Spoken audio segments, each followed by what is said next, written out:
Welcome to my reading wrap-up for the longest January in the history of Januaries. Despite how stressful it was, I somehow managed to finish 19 books. I've got my stats right here. 11 of those were audiobooks because I struggled so much to read print this month. I was having a really hard time focusing with everything else going on, so it was mainly audio this month, even though usually it's about 50-50. I also read 10 diverse books, 2 arcs, and 4 nonfiction books. I will cover those at the end. Before I get into my wrap up, just a quick reminder that I will not hesitate to DNF a book that I am not interested in, and I DNF very early, usually within that first 5 to 10%. It's usually closer to that 5%. I have a really good built up system of how I recognize whether something is for me. Maybe I want to read it later. Maybe I'm just like, this is just not for me. It is very rare that I will finish a book and be like, no, I did not like that book. I think last year I read about 250 books and there were only 3 or 4 that I did not end up liking. Maybe I'll do a video about that another time. But anyway, all of the books I'm going to talk about are all just positive ratings for me, are all books that I enjoyed and would recommend reading if the subject interests you. My first read this year was actually a reread of If We Were Villains by Emma Rio. It was one of my favorite books in 2024. I still haven't done my 2024 wrap up on here. I wasn't super active on social media this month because I wasn't really feeling well for most of it because of all the stress in this world. However, I adored this just as much on a reread. On the day Oliver gets out of prison, the officer who put him there wants to know, after all this time, what actually happened 10 years ago, because he does not think that Oliver killed one of his classmates. The officer is retiring from the police force, so Oliver is finally ready to tell the truth of what happened. You have 7 students at a Shakespeare conservatory or an art school. They all play the same roles off stage that they do on stage, and tensions are getting to a boiling point in their 4th year when one of their classmates ends up murdered. I have not stopped thinking about the ending of this book since the first time I read it, and even reading through it a second time, it was so fun to see all of the foreshadowing in this book, but it was such a delight, still just as emotional as we reach the ending. Like, I'm still thinking about it. Anyway, if you like dark academia, if you liked Shakespeare, I would highly recommend reading this one. My second read of the year was At the End of the River Styx by Michelle Kulwicki. This is a YA gay fantasy that's inspired by Greek mythology. Meanwhile, in the real world, Bastian is grieving the loss of his mother. He nearly lost his life in a car accident, and ever since then he's been having strange dreams of a corridor, and one day he walks into Zan's office. There he discovers that he actually was supposed to pass in the car accident, and Zan needs to take his soul to the ferryman, but the problem is that they kind of start to fall for each other, and they have to run and hide out from the ferryman. Only one of them can survive. Can Zan give up his chance at life for the sake of Bastian living, or will Bastian be willing to give up his chance at life for Zan? This was such a bittersweet story, but I ended up really loving Zan and Bastian so much, and also, of course, this cute little cat, but it had such a great emotional story with these 2 characters. They had a beautiful story together, and there was a great found family aspect in this one too. Then I read A Language of Dragons by S.F. Williamson. So this is basically Babel meets Fourth Wing, but if you made it YA. So it's set in the 1920s in an alternative UK where dragons and humans coexist thanks to something called the Peace Agreement. Our main character Viv is about to go to university where she's going to study dragon linguistics when her parents are arrested because they are rebels who are fighting to end the peace agreement. In order to save her parents, she has to destroy the evidence against them, but oopsies, in the process of doing so, she breaks the peace agreement and starts a war between dragons and humans. And now, to spare her own life, she will have to work with a secret government organization cracking a new dragon language. I had a really fun time reading this one. It's the first book in, I believe, a duology. I love the whole cast of characters. You have a bunch of really quirky characters who are all extremely gifted at something, but have gotten in trouble and are now part of the secret government branch, who are all working together to try to help the war efforts. I also loved the dragon lore in this one. It was really rich. I love the way language was explored. It was so interesting, the way she used a system of language similar to animals who use echolocation. I also really loved that this one had a lot of yearning and tension. So I know a lot of people have been looking for more of that in books. Very, very, very slow book, slow burn. This is pretty much all tension.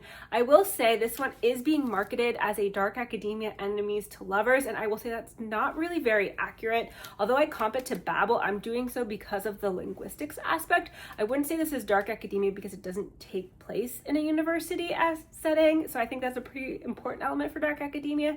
And while there is a very, very slow burn romance, I would not call that enemies to lovers. There is some tension, but I would say maybe it's more forbidden. Anyway, I did have a really fantastic time reading this one though, and I do plan on reading the next one. One of my most anticipated books of 2025 is Oathbound. So of course I had to reread Legendborn, and let me tell you, I loved this book the first time I read it, but I loved it even more the second time because the first time I was busy trying to learn the world and keep track of all the characters, and it was a lot to process. And the second time I just got to enjoy the story and the characters because I already knew all the other stuff. So if you are thinking about rereading Legendborn before Oathbound comes out, I would highly recommend it. I'm also planning on rereading Bloodmarked this month, and I'm so excited about it. This next book is probably going to end up being in my top 10 of 2025. I loved it that much, and that is All's Well by Mona Awad. Now, I adored Bunny. It was in my top 10 the year I read it. I really loved Mona Awad's writing, but I'd heard a lot of mixed reviews about this one, and I was really nervous to read it because I didn't want it to taint my love of Bunny, but I adored this one so much. It really delves into what it's like to have a chronic illness and to just really go through the ringer with doctors. And as someone who has multiple chronic illnesses, who has very much been through the ringer with doctors, I felt so seen by this book. And to have that with Mona Awad's writing and her dark sense of humor was such a delight. A little about this book. Miranda has struggled a lot ever since an accident left her permanently disabled and in a ton of chronic pain. She lost out on her future as an actress.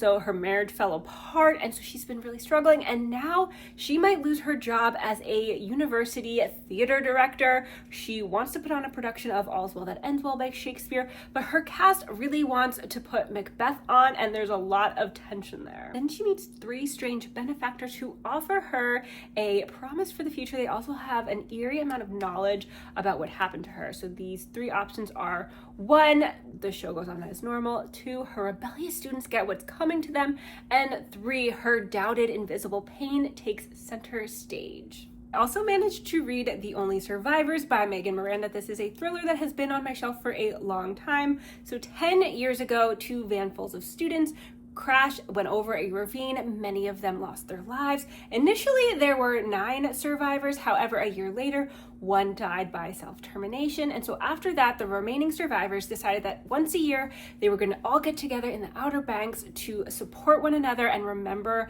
everything that they lost. However, 10 years later, Cassidy, one of the survivors, has been distancing herself a lot. She's changed her number. She's not really talking to anyone. And she is determined that this is going to be the last year she connects with everyone. She's going to cut everyone off. But then on the day that she's supposed to arrive in the Outer Banks, she receives a text and an obituary saying one of the other survivors has passed away. There are now only 7 left, and there's a lot of suspicion. Things this year are also really off. Something strange is going on. The group's organizer, Amaya, keeps disappearing. Very mysterious, very sketchy, which wouldn't be too bad, except there's a massive storm coming that's threatening to shut everything down, and they're all like, she wouldn't make us worry knowing what they'd all been through, right? But yes, weird, mysterious things keep happening in this one. It is also told 7 days in the future and 7 hours in the past, so you get 2 different timelines about what happened 10 years ago.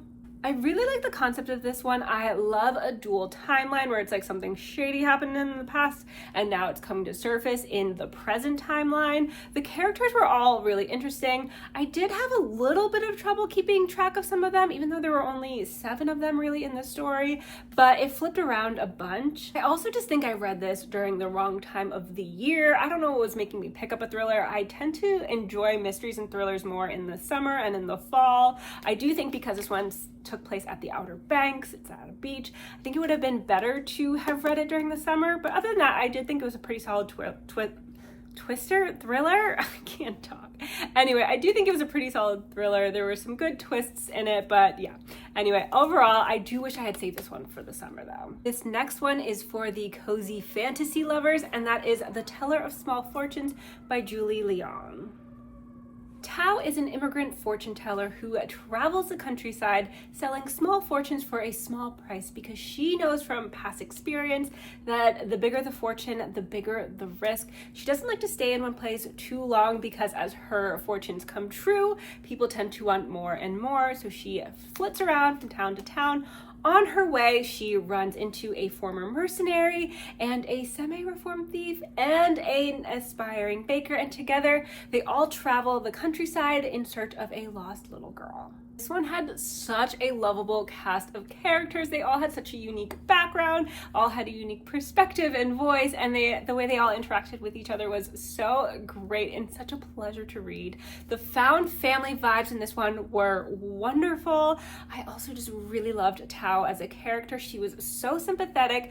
Because of her immigrant background, she had a lot of typical immigrant diaspora struggles, and I hope they were so thoughtfully done in this one, and it made it a very timely story too. Another really timely read this month was The Poisons We Drink by Bethany Baptiste. This is a YA urban fantasy with a lot of politics in it. It is set in Washington, D.C., in a country that is fiercely divided between humans and witchers. Venus is a witcher who brews love potions on the side to make ends meet for her family. It is a very tricky business.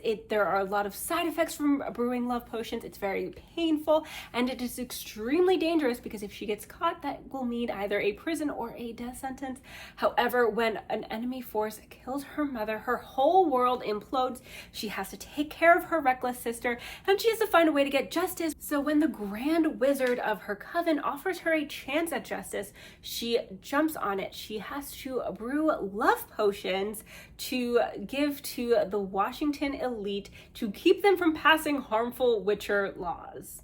However, the more she gets into the seedy underbelly of her city, the more the lines between power and magic start to blur, and she has to question a lot of things about herself and what she's doing. This one is practical magic meets black girl magic with an incredible sister storyline in it. I just needed to read a good story about like a teenager taking on a corrupt government and standing up against oppression, and this one definitely satisfied the bill. I found it to be a very satisfying read overall. It was very typical YA urban fantasy, so if you like YA urban fantasy, I would definitely check this one out. It was a little bit longer than it needed to be, I think, but overall I thought it was a great debut. I would definitely plan on reading more of this author in the future as well. Okay, next for my arc. So the first one I got to read was A Theory of Dreaming, the sequel to A Study in Drowning. I adored A Study in Drowning, and look, I hear the criticism people say, and it is perfectly valid, but I resonated so much with Effie's character that I just really don't care about any of the criticism that people are saying. I love this book, and so I was so excited to get to read the sequel, and it just was beyond what I was expecting. I thought it was such a beautiful story, where the first book was more of a mix of plot and character. This one is very, very character driven. It's dual point of view. We get both Effie and Preston's point of view. They're both really struggling in different ways. Effie's struggling a lot with her mental health. She's dealing with a lot of depression, and Preston is dealing with a lot of xenophobia because of the events of the war. This one also, because it took place entirely at the university, had a lot more dark academia vibes. So if you were looking for more of that in the first one, I would definitely recommend checking it out. You also do get more about the war and the sleeper museum. So for people who wanted more of that, I would say this one does offer a little bit more of that. But overall, I just thought it was such a beautiful conclusion to this duology. My next arc was Nobody in Particular by Sophie Gonzales. This is a YA contemporary book with royals, boarding school, and it's sapphic. Annie is a scholarship student who is starting at a prestigious boarding school in the fictional country of Henlin. She's there to study music. She's also bi, but she's not out yet. She has been bullied a lot in the past, and so she's hoping for a fresh start. And she meets another girl, Molly, who they quickly become friends.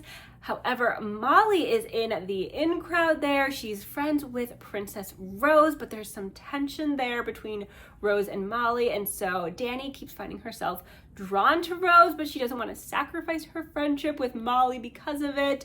Rose is a lesbian, but she is closeted. Her parents are like, we fully support you. However, because this is a Catholic country and you are the heir, there are certain expectations. So she has a lot that she's struggling with. The two girls keep finding themselves drawn together, but can they possibly be together publicly? There have been so many great gay royal romance stories. However, sapphic representation has been really underrepresented in this subgenre, and it is about time we get more of these stories. I think I've only read one other book before, and so it was much overdue to have a story like this. There was also an author's note at the beginning of this one about how, while this is her newest novel, it's out later this year. It was the very first book she wrote, but every publisher kept turning it down because they were like, there's just not a market for that. And I'm like, what?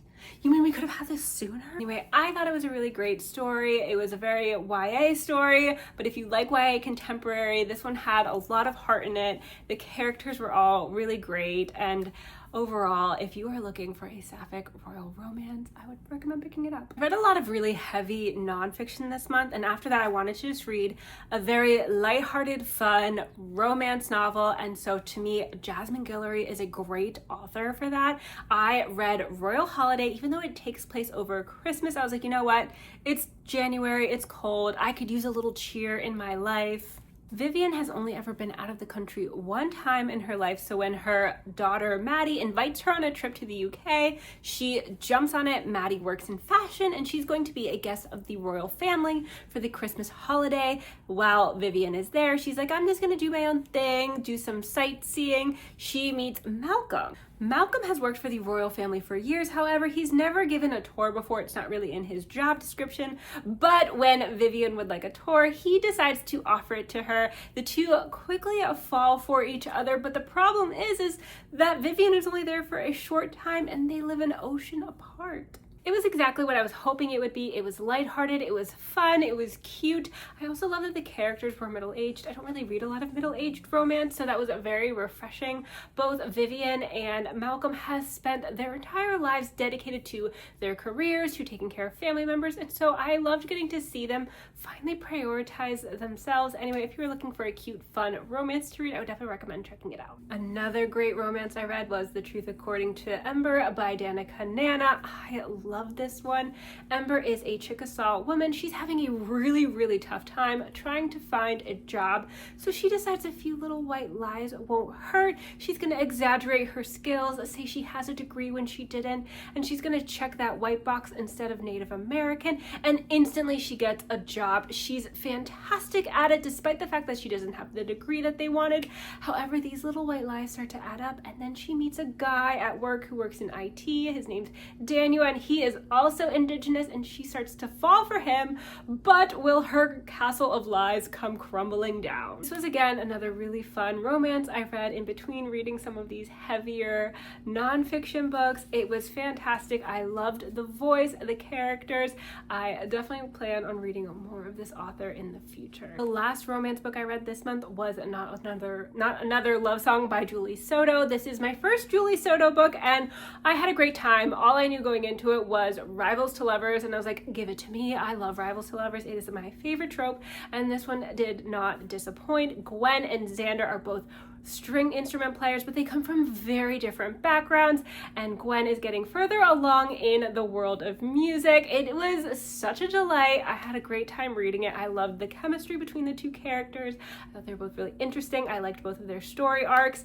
I will say though, I did listen to it on audio, and for some reason I feel really uncomfortable listening to spicy books on audio. It always catches me by surprise, and it'll always be not when I'm like on a walk with my like AirPods in, but it'll be like when I'm blasting it and I'm like, I don't even want to know what my neighbors think of me after some of those scenes. But it was a great time. I had a fun time reading it. Obviously, I just said that. I'm getting tired. This is like my first like long form video. Anyway, I would love to check out more of Julie Soto's books in the future. I did read another thriller, even though I said that I tend to read more of them in the summer, and there is an exception for that, and that is a locked room thriller in a cold setting. I am a sucker for them, and so I read I had to stop and check the title because my mind blanked. I read The Bitter End by Alexis Dunn. So this is a group of several seniors who are all going on a ski trip. They all wanted to go somewhere different, but their trips were changed. The big snowstorm comes in, students start getting off. Locked room mystery. It was so fun. I am really excited for the next Yellow Jacket season to come out this Friday, I believe it comes out. So I was like really craving a book that was going to give those vibes, and this one gave those vibes. Last book I read was The City of Brass. The Dave Abad trilogy has been on my TBR for such a long time. I love political fantasy. The world in this one is so fascinating. So Nahari has never believed in magic despite the fact that she has a healing gift. However, when she accidentally summons a Jinn warrior, Dara, during one of her cons, she's like, maybe I need to rethink that. Turns out she's half Jinn. She's from this long lost royal line, and so she and Dara journey to Daevabad, the city of brass, where there are a lot of political happenings going on. I adore this book so much. I have a little bit of a fear of chunky books, and I was hesitant to start this series because these are some chunky books, but when I tell you, the characters, the world building, the politics, if you have not read The City of Brass and you like fantasy, read this one. And lastly, we have my 4 nonfiction books I read. I've already talked about these all at length in my weekly reading recap, so I'm not going to go too much in depth with them here because of that purpose and also because I'm getting hungry, but let's dive in. So I read An Indigenous People's History by, I think it's Roxanne Dunbar-Ortiz. This was a really, really difficult read, but it is fantastic. It is so informative.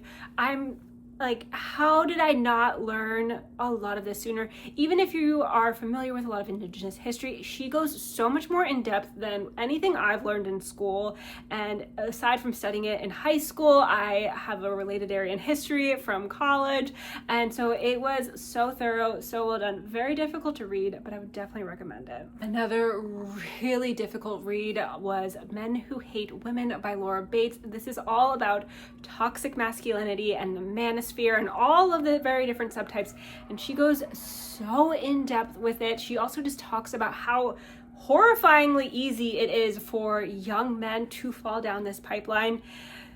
I thought about DNFing it so many times because it made me so sick, but I also was like, this is all happening. Like, anytime I veer off talking about books on Book Talk, the amount of nasty comments I will have to filter out is just vile. And so to me, I'm like, I love that she is shining a light on what is going on because it's scary, and it was just a very uncomfortable book to read, but again, very informative. Another extremely informative book to read was On Tyranny by Timothy Snyder. Short book, I think it's 120 pages. It was maybe an hour and 45 minutes on audiobook. It goes into 20 lessons on tyranny from the 20th century. If you have been overwhelmed the past couple of weeks, I would highly recommend picking this one up. It's short, it's direct, it gives you a lot of really good things that we can all be doing right now. And it made me feel a lot better about what is going on. And it just, to me, I was like, this gives me like concrete things I can do in my life. So if you are feeling overwhelmed, I would definitely recommend checking this one out. It is highly worth the read. Last nonfiction book was The House of My Mother by Shari Franke. So I never watch their YouTube channel. I don't watch family channels. I don't have kids. However, when that story broke, there was something that really resonated with me. There can be such a strong link between fundamentalist religions and domestic violence. Unfortunately, that's something I kind of relate to as someone who grew up with evangelical youth pastor parents. I am not associated with that anymore, but I found Shari Franke's story to really resonate with my background. I would definitely recommend anyone who, if you grew up in a similar environment, to read her story. I also really love that she got to take ownership of her own story because so many outlets are just covering it like it's entertainment entertainment. And I love that she's like, no, this is my story and I'm going to tell it in the way that I want to. I also listened to the audiobook, she narrated it, and I love when the author of a memoir narrates their own story. I just think it provides just a lot of, it just seems like a lot of extra powerful. So anyway, I definitely recommend reading that if you come from like an authoritarian sort of religious background. There you have it. Those are the 19 books I read this month, and now I'm going to go make myself some food.